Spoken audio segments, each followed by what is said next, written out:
A few days ago, when I heard Israeli Prime Minister Benjamin Netanyahu's threats against Africa, I had two choices as a leader: remain silent or defend the honor of my continent. I am here today to tell you this. Africa is no longer a continent that anyone can threaten in silence. And I, Ibrahim Traoré, I'm honored to be the first to stand up against these threats.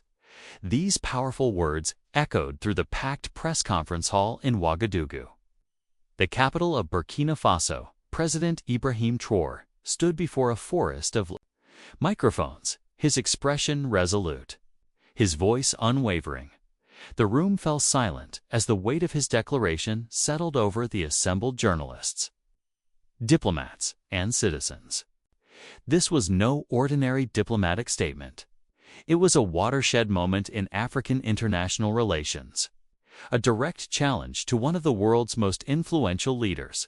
The confrontation had begun several days earlier when messages attributed to Israeli Prime Minister Benjamin Netanyahu began circulating in diplomatic channels.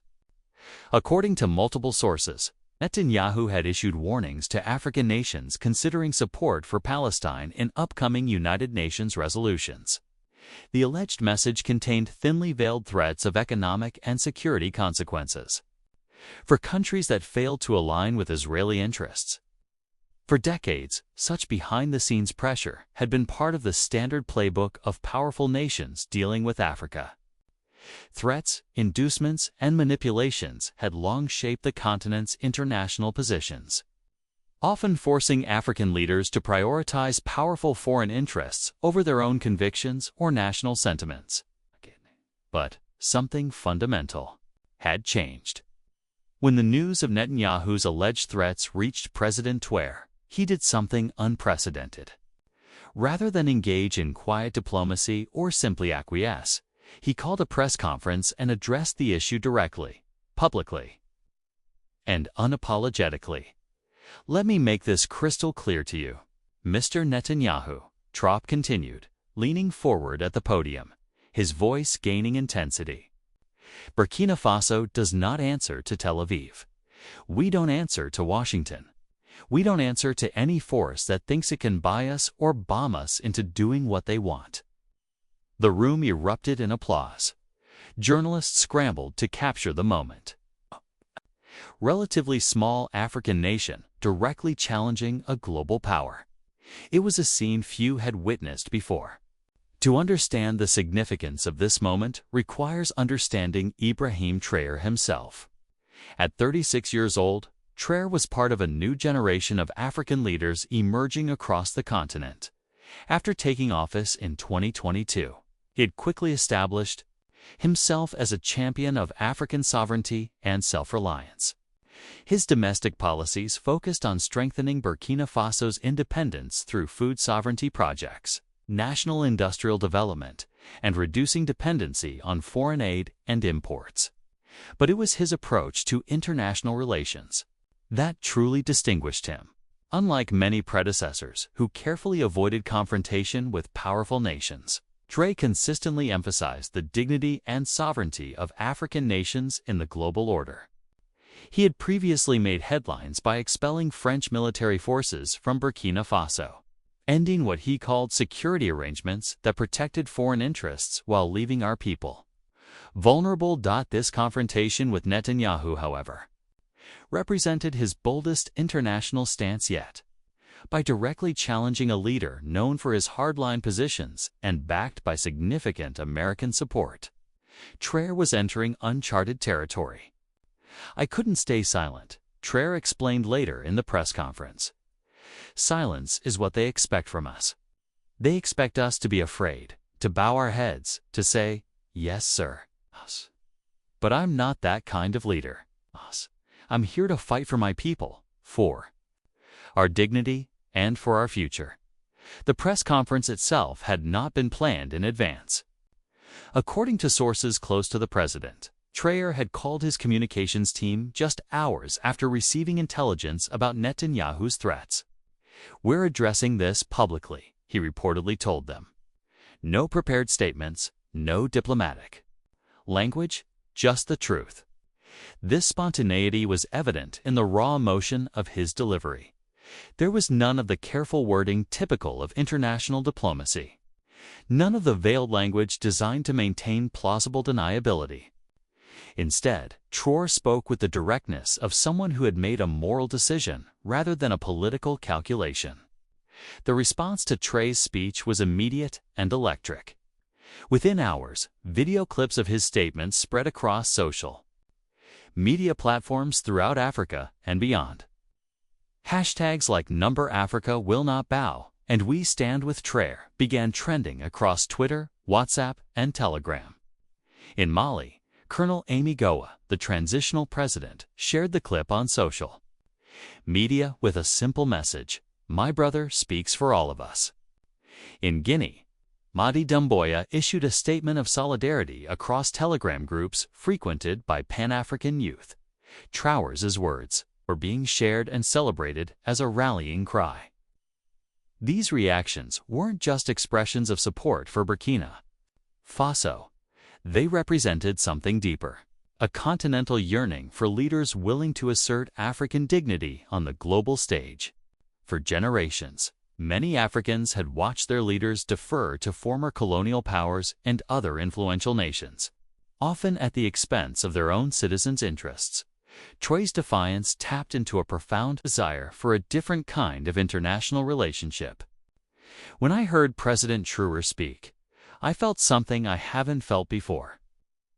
Pride in an African leader standing up to the big powers, said Aminata Dio, a student at the University of Ouagadougou, who attended the press conference. Usually, our leaders make these compromises in private, and we just have to accept whatever decisions are made about our futures. This time, we saw our president defend our honor publicly. The physical setting of Traoré's declaration added to its symbolic power. He spoke not from a luxurious presidential palace, but from the People's Assembly Hall, a modest structure in central Ouagadougou, accessible to ordinary citizens. The hall was packed beyond capacity, with hundreds more gathered outside, listening through loudspeakers. This choice of venue reflected Traoré's consistent emphasis on bringing diplomacy out of elite circles and making it accountable to the public. Netanyahu's office initially declined to comment on Traoré's statements, neither confirming nor denying the original threats. This silence spoke volumes to many observers. It suggested that the Israeli government had not anticipated such a public and forceful pushback and was recalibrating its approach. Western media coverage of the confrontation was notably limited. Major international news outlets that typically provide extensive coverage of any diplomatic tensions involving Israel gave the story minimal attention.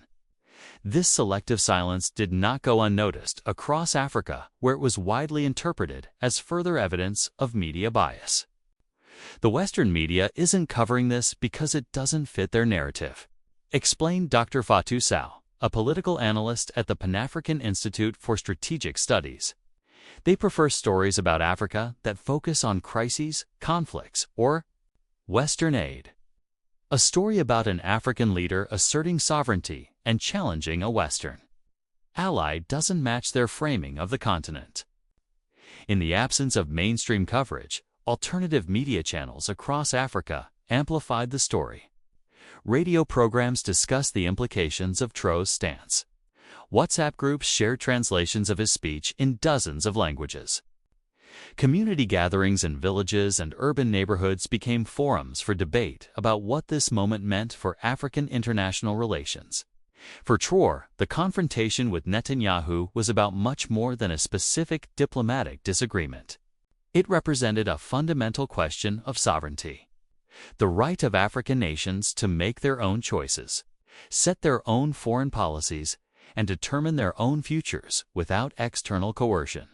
For too long, foreign powers have treated Africa like a chessboard, he elaborated in a follow-up interview with Pan-African News Network. They move their pieces, soldiers, money, companies, and expect us to sit quietly while they play their game. Not anymore. This vision of sovereignty extended beyond Burkina Faso. Traoré had been instrumental in strengthening the Alliance of Sahel States, a mutual defense and economic cooperation pact between Burkina Faso, Mali, and Niger. This regional alliance has explicitly positioned itself as an alternative to foreign-dominated security arrangements in the region across the Sahel: Burkina Faso, Mali, Niger. "We're building an alliance," Traoré explained. "We call it the Alliance of Sahel States, and it's about standing together, protecting each other, and building a future where Africa calls the shots." The alliance represented a new model of regional cooperation, one focused on collective self-reliance rather than dependence on external powers. By pooling resources, coordinating security efforts, and developing shared economic policies, these countries were creating systems that reduced their vulnerability to external pressure. This regional approach proved particularly relevant in the aftermath of Traoré's challenge to Netanyahu, when reports emerged that Israeli officials were considering economic retaliation against Burkina Faso. The Alliance of Sahel States issued a joint statement: "An attack on one is an attack on all. Any economic or security measures taken against Burkina Faso will be met with a unified response from all alliance members." This solidarity significantly altered the calculus for potential retaliation.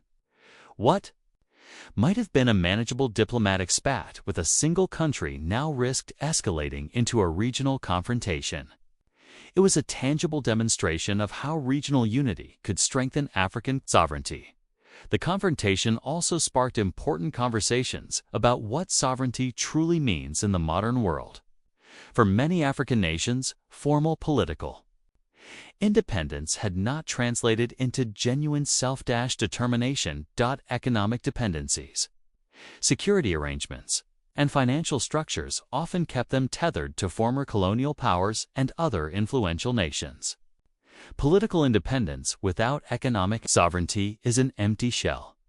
Traoré often said his vision of sovereignty was comprehensive, encompassing economic self-reliance, security, autonomy, and genuine political independence. This vision resonated deeply across a continent where many countries were questioning long-standing arrangements with foreign powers. In recent years, several African nations had begun renegotiating resource extraction contracts, reconsidering military-based agreements, and seeking alternative economic partnerships beyond traditional Western allies. On the streets of Ouagadougou, public opinion was overwhelmingly supportive of Traoré's stance. Spontaneous demonstrations of solidarity emerged in neighborhoods throughout the capital and in regional centers like Swabo, Doulasso, and Koudougou. These weren't government-organized rallies, but genuine expressions of public sentiment.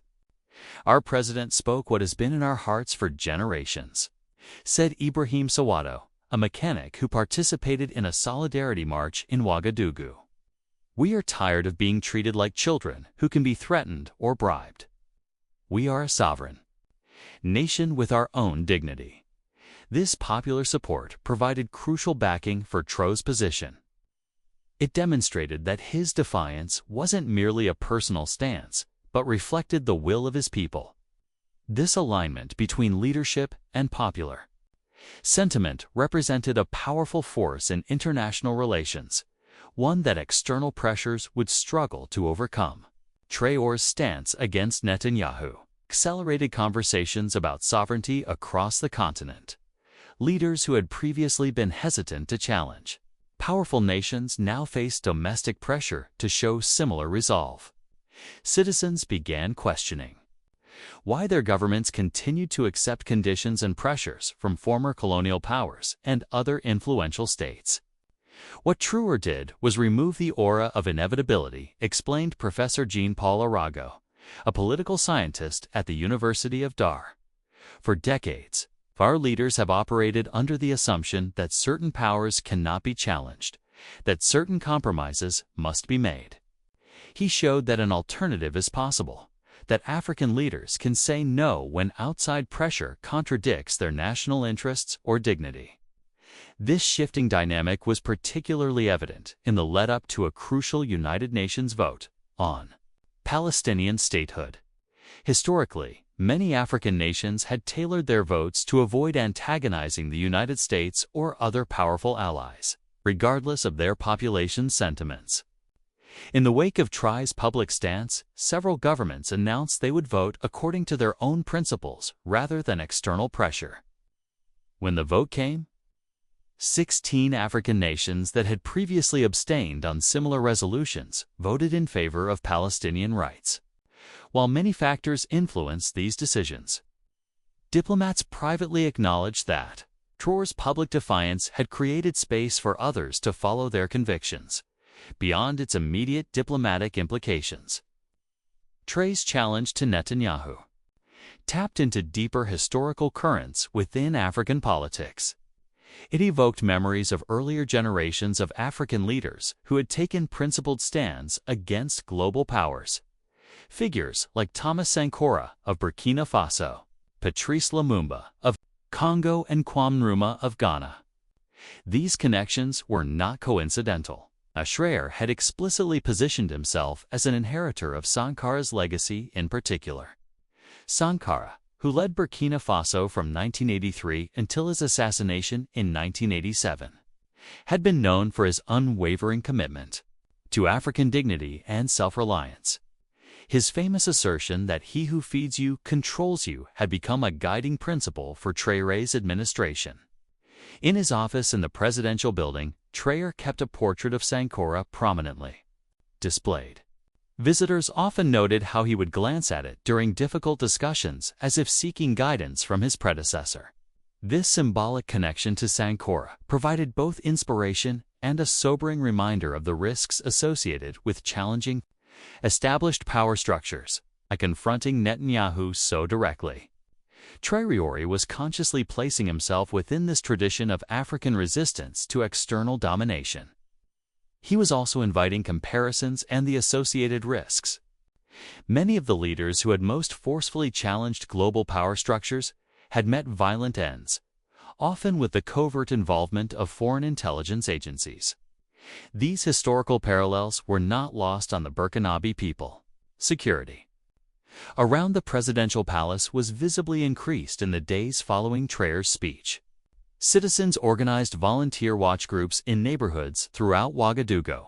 A viral message circulated on WhatsApp, calling on people to protect our president as he protects our dignity. Traoré himself acknowledged these concerns but remained resolute. "I know the risks," he said in an address to military officers. "I know what has happened to African leaders who challenge the powerful. But I also know that a life lived in fear is not a life at all. A nation that cannot speak its truth is not truly independent." This courage in the face of potential consequences further endeared him to many across the continent. For young Africans in particular, Traoré represented a new kind of leadership, one willing to accept personal risk in defense of national and continental dignity. "He's not just talking about sovereignty, he's living it," said Emmanuel Kwesi, a Ghanaian activist who organized solidarity rallies in Accra. "That's what makes him different from leaders who make fiery speeches but then quietly do whatever powerful countries want." The potential dangers weren't limited to physical threats. Economic retaliation was a real possibility. Israel and its allies had significant leverage they could deploy.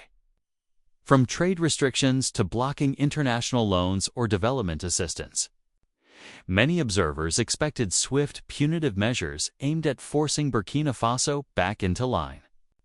However, the anticipated economic backlash never fully materialized. Several factors contributed to this restraint. First, Burkina Faso's growing economic self-reliance reduced its vulnerability to external pressure.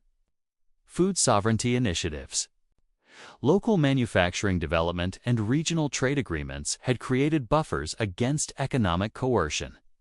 Second, the solidarity of the Alliance of Sahel States created complications for any targeted sanctions.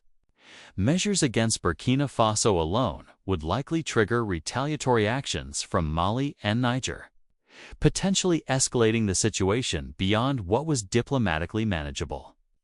Third, and perhaps most significantly, Traoré's public stance had transformed what might have been a private diplomatic disagreement into a highly visible test case for global power dynamics. Heavy-handed retaliation would only confirm the narrative of bullying and coercion that Traoré had highlighted, potentially strengthening sympathy for his position. As the diplomatic standoff continued, the Israeli government eventually adopted a more conciliatory tone. Rather than escalating the confrontation, Israeli diplomats reached out through intermediaries to suggest direct talks. This shift represented a significant victory for Traoré's approach, a recognition that threats and pressure would no longer automatically yield compliance. When these talks eventually took place, they occurred on fundamentally different terms than previous engagements. Rather than being summoned to receive instructions, Burkina Faso's representatives entered the discussions as equals with clear positions and boundaries. "We are always open to dialogue with any nation," Traoré stated ahead of these talks. But dialogue means both sides speak and both sides listen. It means respect for sovereignty and dignity. The days of one-way conversations are over. This insistence on mutual respect represented a fundamental shift in how African nations engaged with global powers. It challenged the paternalistic dynamics that had long characterized these relationships, where African perspectives were often treated as secondary to the interests of more powerful states. The impact of this shift extended beyond bilateral relations. With Israel, other nations began to adjust their approaches to engaging with Burkina Faso and its regional allies. Diplomatic communications became more respectful. Economic negotiations acknowledged the legitimate interests of African parties. Security discussions recognized the agency and expertise of African leaders in addressing regional challenges. We've seen a measurable change in how foreign diplomats engage with us, noted Foreign Minister Gibel Basel. They no longer assume we will simply accept whatever terms they offer. They come prepared to genuinely negotiate to find arrangements that benefit both parties. This new dynamic was particularly evident in discussions with China, Russia, and Turkey, nations eager to expand their influence in the region. These countries adapted quickly to the changing expectations, emphasizing partnerships rather than patron-client relationships in their engagements. Western nations adjusted more slowly to reconcile their historical positions of dominance with the new assertiveness of African leaders. This hesitancy created openings for alternative partnerships, accelerating the diversification of Africa's international relationships. For ordinary citizens across Africa, Traoré's challenge to Netanyahu represented something beyond diplomatic maneuvering. It was a reclamation of dignity. In market discussions, university debates, radio call-in shows, and social media forums, people expressed a renewed sense of pride and possibility. When our president stood up to Netanyahu, he was standing up for all Africans who have been disrespected by powerful nations, said Moussa Ouedraogo, a farmer from the Blé d'Omone region of Burkina Faso. For once, we weren't being spoken about or spoken to. We were speaking for ourselves.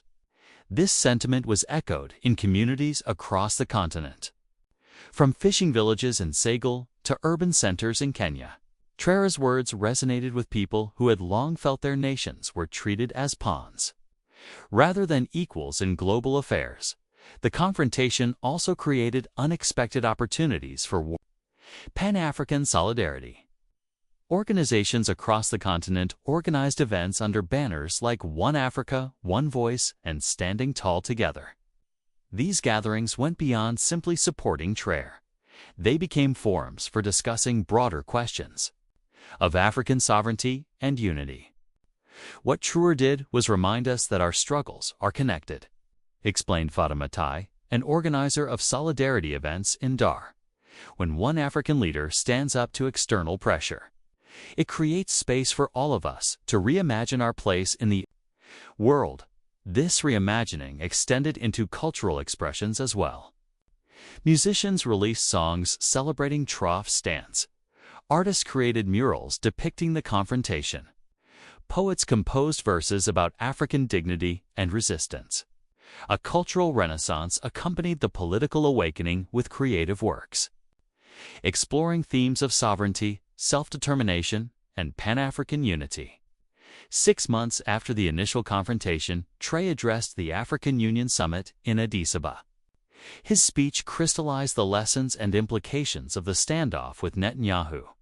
What we learned from our confrontation with Israel is not that we should seek conflict with other nations. Rather, we learned that when we stand firm in our dignity, when we refuse to be threatened or coerced, we create the conditions for genuine respect and mutually beneficial relationships. Africa has, too, often been told to wait our turn to follow the rules set by others. But now we are writing our own rules. We are not rejecting the international community. We are demanding our rightful place within it as equals rather than subordinates. The time when African nations could be threatened into submission is over.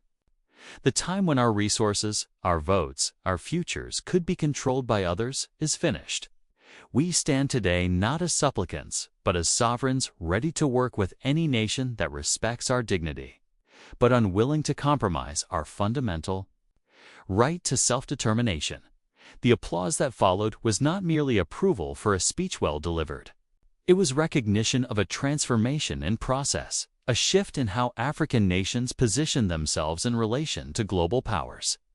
Ibrahim Traoré's challenge to Netanyahu might have begun as a specific response to a specific threat, but it had evolved into something far more significant.